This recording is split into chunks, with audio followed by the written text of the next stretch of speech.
Liikkuuko koira omalta liikkeelle? Joo, alku oli vähän silleen niin kuin se pihisi ihan hirveästi tosiaan se panta oli. Tää on hirveän herkkä kurkustaa. Tää on pari kertaa tippunut, kun on niin kuin tavallaan mennyt oikealle kohdalle tai väärälle kohdalle. Jalat alta, ilma loppuu. Joo. Tänne vähän kuuntelin. Köhinää käy. Käy se Rudi, maa. No lähdetään koiran sosiaalisuudesta liikkeelle. Eli tässä ei tarkoituskaan käydä koko lomaketta läpi. Se saattaa mukaan ja saat sitten perehtyä vähän ja verrata muiden rotuseiden saamisiin.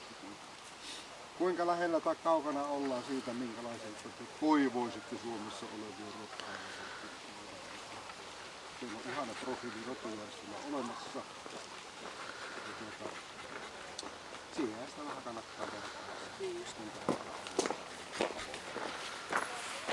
Mutta sosiaalisuudesta liikkeelle. Sosiaalinen koira joka alueella nyt, eli tulee vieraan ihmisen luo avoimesti moikkaa.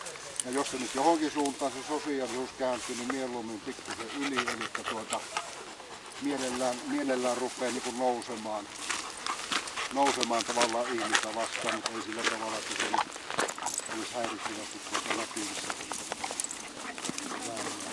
Lähtee vieraan ihmisen mukaan, sielläkin ottaa kontaktia, antaa käsitellä itseensä ja käsittelyn aikanakin se vielä ottaa kontaktia ja sitten tietysti tuo selälleen kellattaminen, niin se on temppu sinällään, että siinä sen kuuluu. Sitten koiran uteliaisuus, eli rohkeudestahan on kysymys, kun sille noita ärsykkeellä tuolla nyvittää haalaria ja räminälaitetta, niin millä tavalla se reagoi siihen yllättävään tapahtumaan. Niin. Tämä pitää kyllä niin kuin hyvin tilanteen hallinnassa, eli se ei periaatteessa peräänny yhtään, vaan se tekee semmoisen omalla nopeudellaan nopean pysähtymisen, tai sitten pikkusen pysähtyy ja kyykistyy. Haalarillehan se teki pirun nopean pysähtymisen, massa huomioon ottaa ja sen jälkeen se teki tämmöisen nopean karkottavan eleen sille haalarille. Mutta sitten se ei kuitenkaan mennyt selvittämään sitä, että millä hän nyt köhää. Vaan ennen kuin se oli sen haalarin selvittänyt, niin se oli kyykyssä se haalari ja sitten se tuli vastaan. Niin. Otti reilusti kontakti siihen. Eli kontaktiotto ei ole se, että koira tulee jo nuuskasee ja lähtee lätkimään, vaan se tahtoo sanoa sitä, että se koira tulee nuuskasee ja sen jälkeen se rupeaa niin nostamaan katsettaan. Niin. Ihan samalla tavalla kuin tuossa kun tarjottiin kontaktia, niin se pää nousee, eli se hakee sitä kontaktia. Mutta ikään huomioon ottaen, niin tämähän on rohkea koira. 18 kuukautta kuollut. Niin. Ei sillä niinku pupu mennyt pöksyyn missään. Ja tuossahan se äänilaitteellahan se teki sen käännöksen. Siinä se ei edes niijannut yhtään. Ja saman tien Ramina oli vielä käynnissä, niin se selvitti sen niinku matkalla jo. Et sitä ei niinku kovin usein käytännössä tapahdu kyllä. Pelot on niinku hallinnassa sillä tavalla, nyt kun sä teit niitä palautuskierroksia tuolla haalarilla ja tässä ja koko ajan huudetaan, että käsi alas, niin siinähän me katsotaan sitä, että kun se koira on selvittänyt sen ärsykkeen ja nyt sä teet niitä ohituksia, onko se ärsyke jäänyt sen koiran mieleen jollain tavalla? Onko sillä tarve vielä väistää sitä vai kiinnostaako se, että se haluaa mennä nuuskimaan, että mitä se on? Tää niinku unohtaa saman tien, kun on selvittänyt. Sä tulit sen 10 metrin päähän ja läksit kävelemään. Sen jälkeen se kulus kuin junaan raiteilla, ei sitä kiinnostunut pätkääkään. Sen puhumattakaan, että se olisi väistynyt sitä niin kuin, että pelännyt hakemaan. Ja sehän on tietysti hyvä asia. Onhan koiria, niin kuin varmaan tiedät, että kun ne on jotain säikähtänyt, niin ne vielä pitkän ajan päästä sen jälkeen itkaksi sykäisee, että helvetti tuleeko se vielä jotain. Tässä ei suinkaan semmoinen kysymys. No aktivit tehtiin tuo 3 minuuttia, mitä paikalla on, niin varmaan itsekin kuulit, et kokonaan nähnyt, mutta siellähän se halusi heinikossa pyöriä ja kelliä ympäri. Ja siellä se oli niin kuin keskimäärin koko ajan liikkeessä.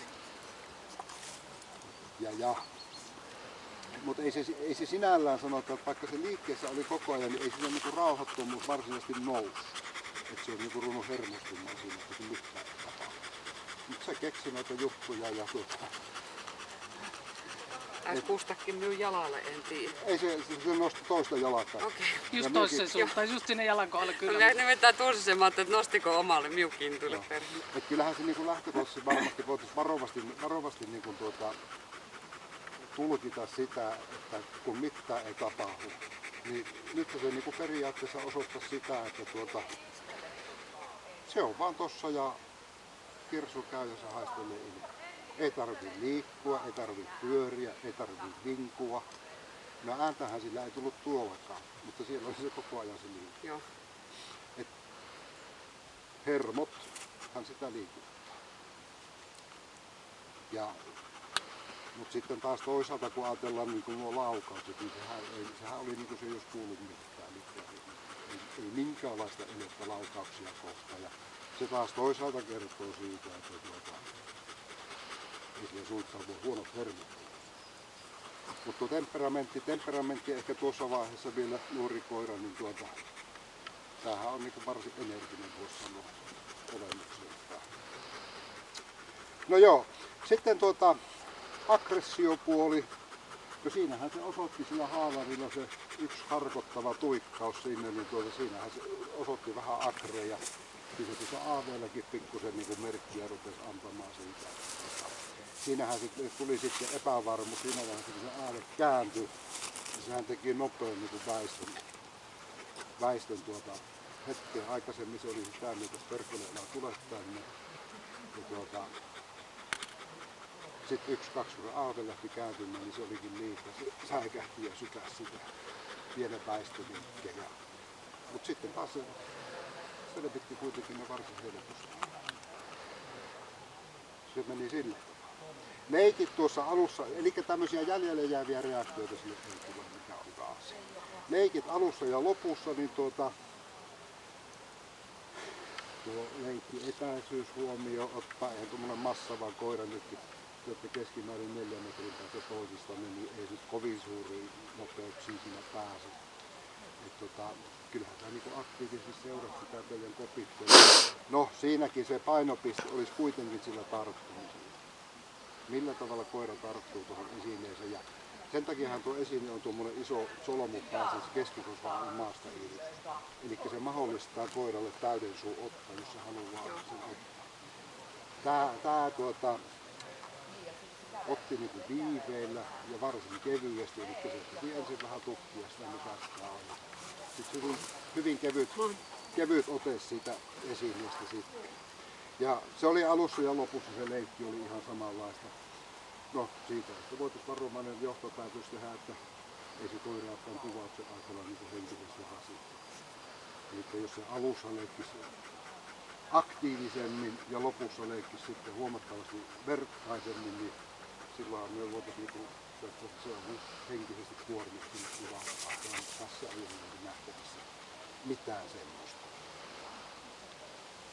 No laukauksissa ei ollut mitään. Voitaisiin sanoa niin sanotusti kuuro, eli ei minkäänlaista reaktioita. Ja se on tietysti harrastuskoiralle hyvä asia ja miksei kaikille muille. Kuvaus suoritettiin loppuun lyhykäisyydessään tälleen. Ja jos täältä nyt jotta poimitaan, niin tuo takaa-ajo, eka kerrallahan se lähti sen hännän perään. Ei kiinnostunut loppuun asti, se keskeytti sen homman siellä sitten ja toisella kertaa se oli sitä mieltä, että tää on nähty. Että ei sillä tavalla ole ehkä hirveän saalispaino. No ei ole. Eipä tässä oikein muuta. Näin me mennään. Ihan just niin kuin